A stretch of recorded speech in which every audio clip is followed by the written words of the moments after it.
Are you running a marathon? Oh my god, I could never run a marathon. You sure about that? My god, a marathon is like 42 kilometers, 26 miles. I don't understand those people. I used to think like that, but not anymore. Welcome to the Marathon Podcast, your podcast for everything running. Obviously, we're going to talk a lot about the marathon, but we're going to talk about everything training, endurance sports, and if you're just as interested in running as I am, or if you just need a companion on your runs, on your workouts, this is the podcast for you. We're going to have guests on, we're going to talk about training specific stuff, and we're going to make you a better runner, have more fun with running, and we're going to share this journey together. Today's episode is about the Boston Marathon. We're going to talk about this super popular, notorious, infamous marathon that everyone's talking about, and the marathon that actually has ended up being the goal of a lot of marathon runners. Qualifying for the Boston is a big deal, and we're going to talk about why it is a big deal. What is the Boston Marathon? What separates it from other marathons? And obviously, what's the most unique parts of the Boston Marathon? We're also going to talk about how you qualify, everything you need to know if you are interested in ever getting to that starting line of the Boston Marathon.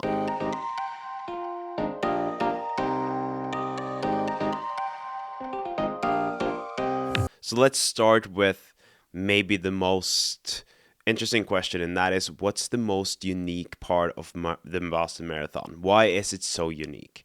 Well, first of all, it's super hard to qualify.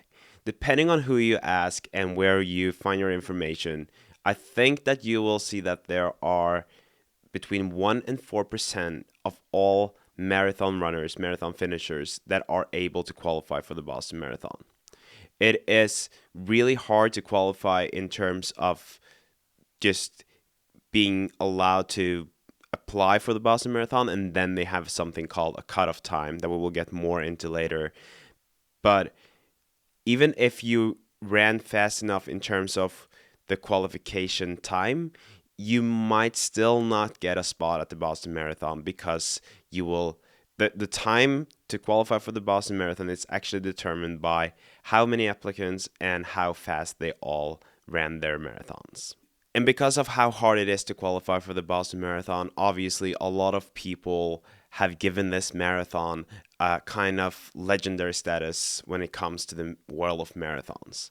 When I'm telling people, especially Americans, that I qualified for the Boston Marathon, they're in awe. They're like, they can't believe that I actually did, and you're treated almost like a professional athlete. I do think that for those of us who didn't reach our dreams and goals of going to the Olympics or the World Championships, the Boston Marathon might be the closest thing you get to your Olympic experience. I'm not at all comparing it to the Olympics, don't worry, but I'm just saying that for an amateur or for someone who's just having fun with sports, Boston Marathon could be your way into feeling a little bit like an Olympic athlete. Because based on what I've heard about the Boston and about how they are treating you when you are flying into Boston on marathon weekend, people are actually treating you like a celebrity if you're wearing the Boston jacket. In terms of the race itself, we're going to talk more about that later in this episode, but let's first start talking about the tradition that Marathon Monday is. Because the third Monday of April is when the Boston Marathon is held, and it's on Patriots Day. So Patriots Day, I'm going to read this because I can't memorize this, but Patriots Day is obviously a huge tradition in Massachusetts and in some of the other states around New England, and it commemorates the battles of Lexington, Concord, Monotony, and the battles of the American Revolutionary War. So this is a holiday that has been around for a while. I think it's fairly new that you actually get a day off. Correct me if I'm wrong on this, but anyways, they have now decided, or as of recently, I guess, decided that it's also called Marathon Monday. So you have Patriots Day and Marathon Monday being the same day. And obviously, this makes the Boston Marathon even more spectacular because the people of Boston and the areas around, the cities around, they are they have the day off, and so they have time to go out in the streets and cheer for us running the Boston Marathon. I think that the crowd is also something that makes Boston stand out, and obviously, it being on a holiday really does help. So we were talking about how it's hard to qualify, but how do you actually qualify? Like, what do you have to think about, prepare, and plan for in terms of qualifying for the Boston? So say you want to run the Boston Marathon in 2026. These are the things that you need to consider and think about. There is always a window for qualification. So for me to qualify for the Boston, I did my marathon in October of 2023. And then the first marathon that I could run if I qualified was the Boston 2025. The window for the 26 marathon is between September 1st, 2024. So it's already open. And it will run all the way until the registration, which is to be announced later. But usually that is around mid September. But obviously, it's not enough to just run a marathon within this time frame. You also have to run specific marathons. So you have to have a marathon that is USATF or World Athletics slash AIMS or equal to this in the country of the marathon, kind of like approved. It needs to be a Boston qualifier kind of marathon. It needs to be approved for as a Boston qualifier. And if you don't know if the marathon that is in your area is actually a Boston qualifier, I recommend just asking them if it is, because they will probably know. This obviously has to do with international regulations, and they need to know that the marathon that you're running and your marathon time is valid, so they can verify it. Because that is also a thing about the Boston Marathon. They will verify your time and they will review it. So when you register for the Boston Marathon, you will give them your time, what race you did it at, and they will verify this based on the information you provide them with.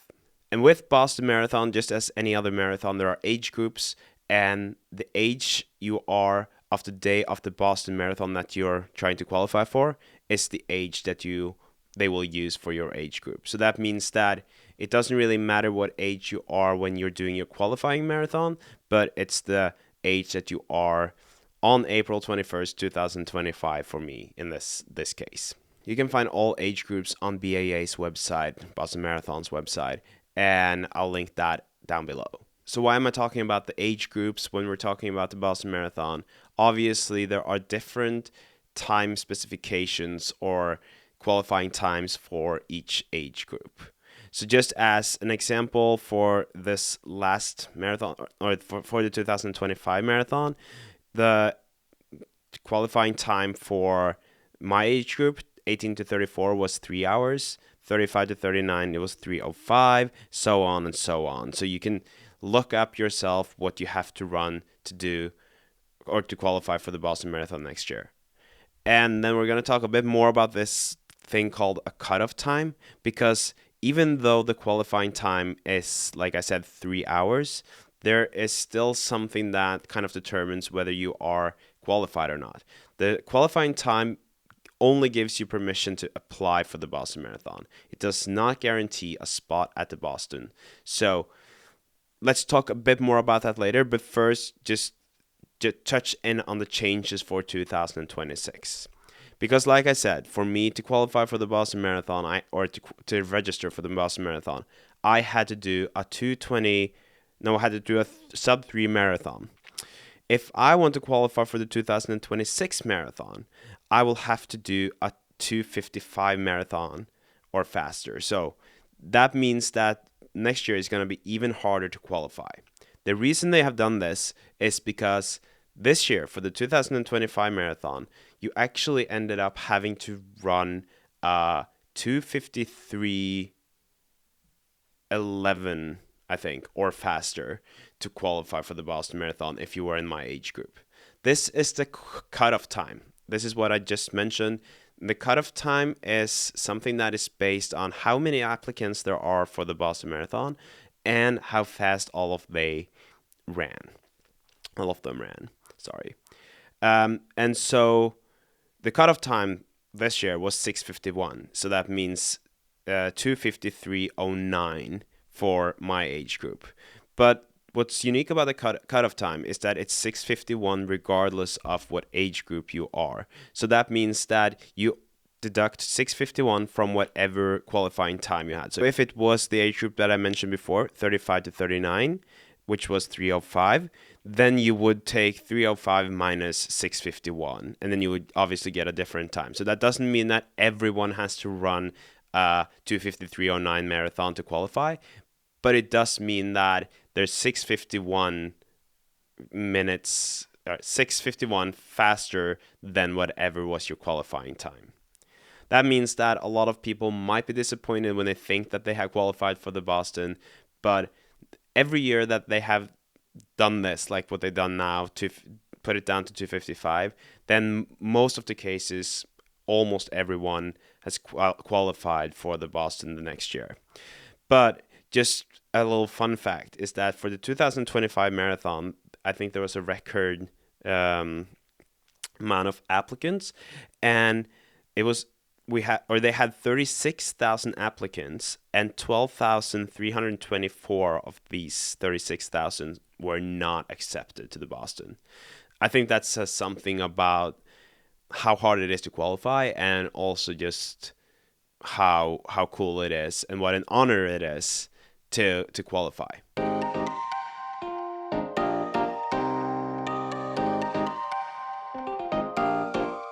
Whether you are ready for the Boston Marathon 2025 or you're planning on or hoping to run the Boston Marathon in the future, I think it's nice for you to get to know the course a little bit, and also get to know a little bit about why Boston is considered so hard. Because one thing is that it's really cool to qualify for the Boston Marathon.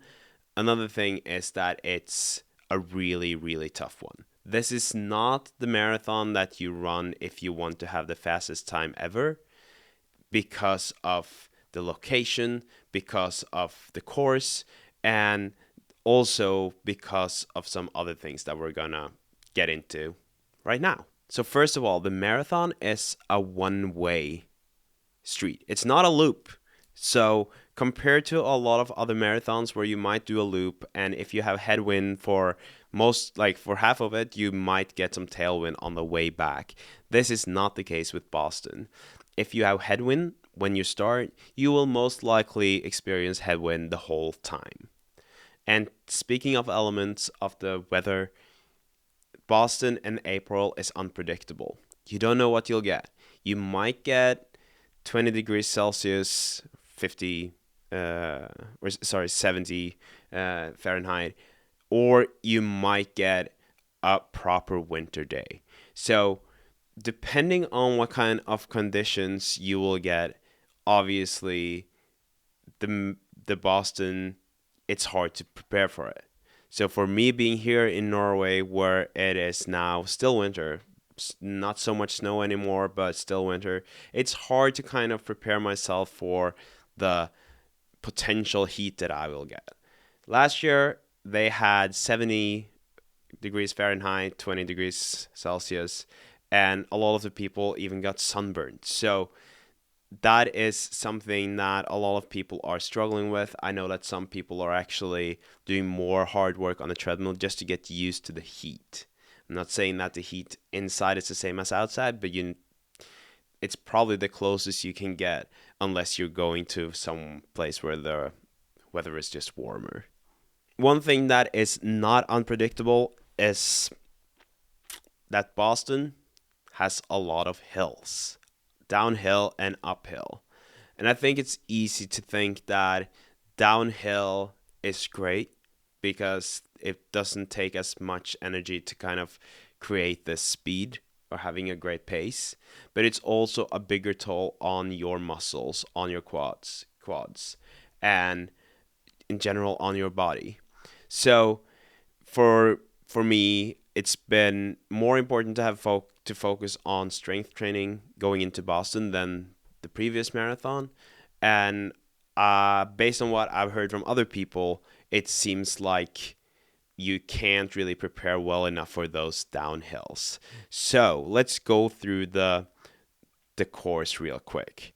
I did find a great like preview of the official course by John Hancock. So I'm gonna use that a little bit when we go through this, but I will also add the link in the show notes down below.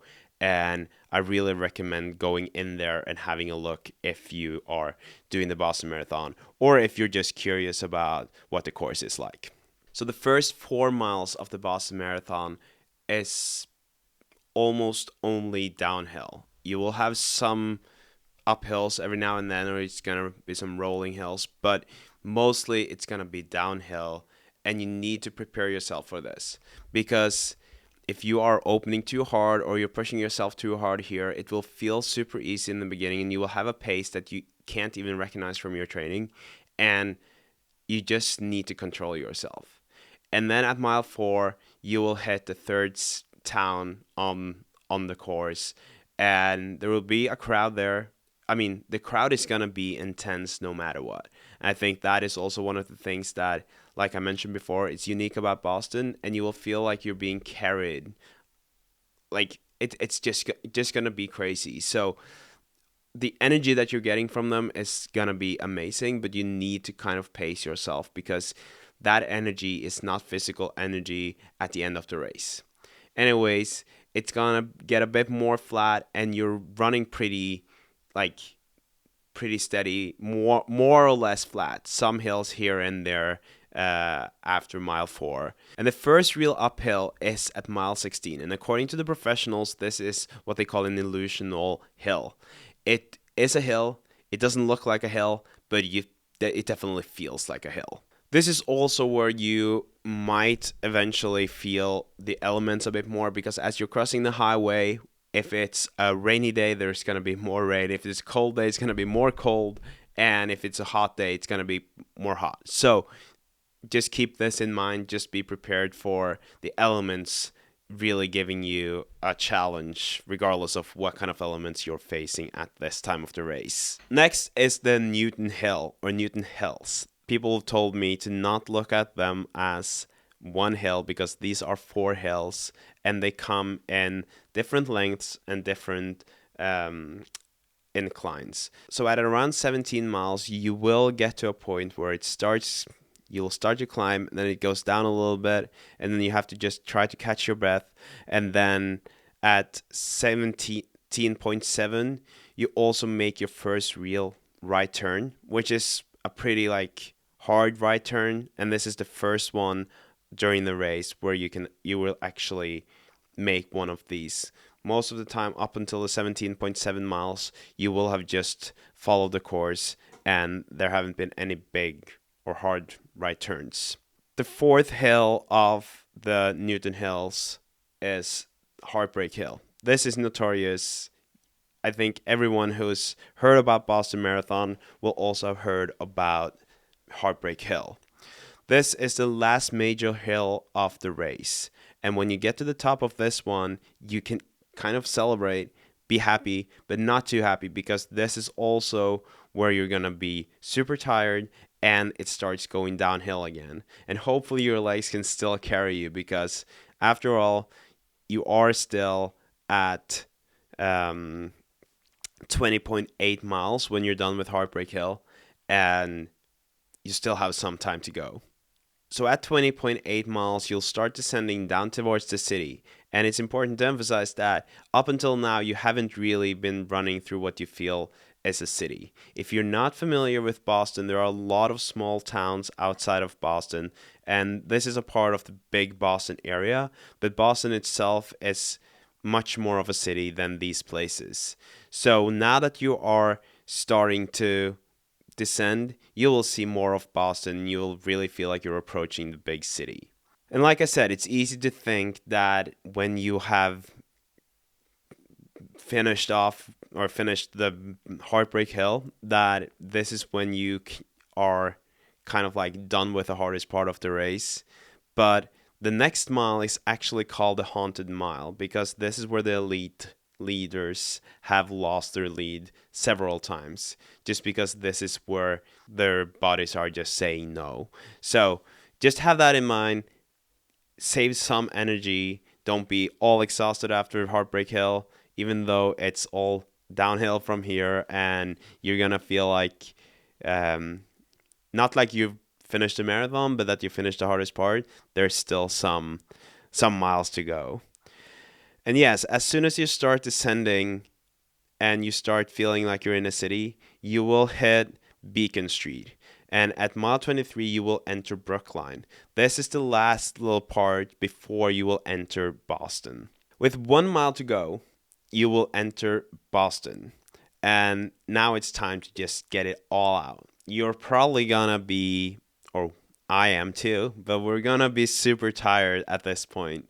This is where you just have to leave everything on the road and just try to get everything or take everything that you have left and use it to finish the race of the Boston Marathon. Like I said in the last episode where I was talking about how you're feeling the last miles or last kilometers of a marathon, you will have suffered for a while already here. And this is where it's gonna hurt. Like people say, you won't feel your arms, you won't feel your legs. Everything is just gonna hurt, and there's nothing you rather want than to just finish this off. But this is also where, according to Boston runners and people who've just been watching the Boston Marathon, this is where the crowd will just carry you. You will feel like you're flying even though you're exhausted the last part of the marathon. And I just can't wait for that. And I'm really excited to experience this part of the marathon. Obviously, fingers crossed that I will get to the finish line. But that feeling of being carried all the way to the finish line by the people of Boston and other spectators, that's just going to be unique, I think. Like I said, I really do recommend watching this video that John Hancock posted on YouTube. I will link it down below. So now that we've gone through the course, I think it's important to also talk a little bit about the fueling for Boston Marathon. I obviously have no idea what kind of marathons you as a listener have done before. If you've done one of the major ones, you might know the drill, you know how to fuel, you know where to find everything, and you also know how to do your research. It's important to emphasize that although Boston has fueling stations, that is not meant to be the only stations that you're fueling at, right? So drinking stations will be at mile 2 and so on. So they will start at mile 2, and I guess it's going to be pretty frequently from there. And the drinking stations, I guess you can rely a little bit more on Boston Marathon for. Just know that it's going to be chaos on those. Like it's hard to avoid with so many runners. So if you are able to bring a bottle yourself and use that for the first part of the marathon until people are starting to the crowd is starting to thin out a little bit and you're not with thousands of people, I think that will be beneficial. Personally, I haven't really decided on how to solve this part yet. Last time I had people handing me water whenever I needed it, but drinking at every station or as frequently as possible, I think is really important. And then it comes to nutrition, gels. Personally, I'm just going to fuel on gels during the marathon. Like I said in the last episode, I would have loved to use Fuel of Norway, but I'm going to use Morten for this just because it's the marathon's sponsor, and they have 3 stations for this throughout the marathon. And these 3 stations will be at mile 11.8, mile 17, and mile 21.5, which means you should bring some of your own because, at least for me, mile 11.8 would be way too late for me to start fueling.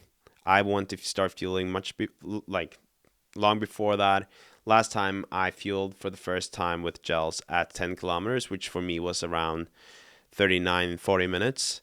And then I kept fueling at like every 7 kilometers from there on and in. I think that you need to find your plan. We talked about it in the last episode. You need to work on your nutrition plan for the race. Plan this, train on, like, work on this in training on your long runs, whether those are hard long runs or easy long runs. Just get your body used to fueling like that.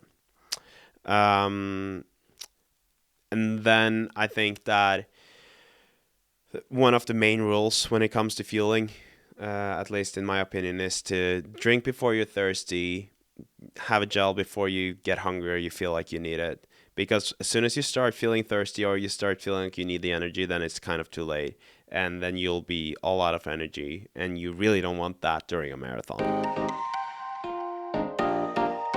I do hope and think that we covered most things Boston Marathon related in this episode. I'm sure there are things that I missed out on and things that you wish that I touched in on. Please send me any questions if you have them. I obviously don't have the experience of the Boston Marathon, so everything that I'm talking about when it comes to the actual running of the Boston Marathon, I can't answer all of those questions until a month from now. But I do know quite a lot about the qualifying process, how it was. Obviously, it was nerve-wracking. And if you want to see how I qualified and how the process was, how I felt about it, you can easily watch all the documentaries or episodes that I made on my Boston 25 journey on Warwick Runs on YouTube. Thanks for listening or watching if you're watching this on YouTube. I appreciate it. And if you're trying to qualify for Boston, good luck. If you're running the Boston Marathon, I'll see you there. You have just listened to the Marathon Podcast, brought to you by Wild Studio.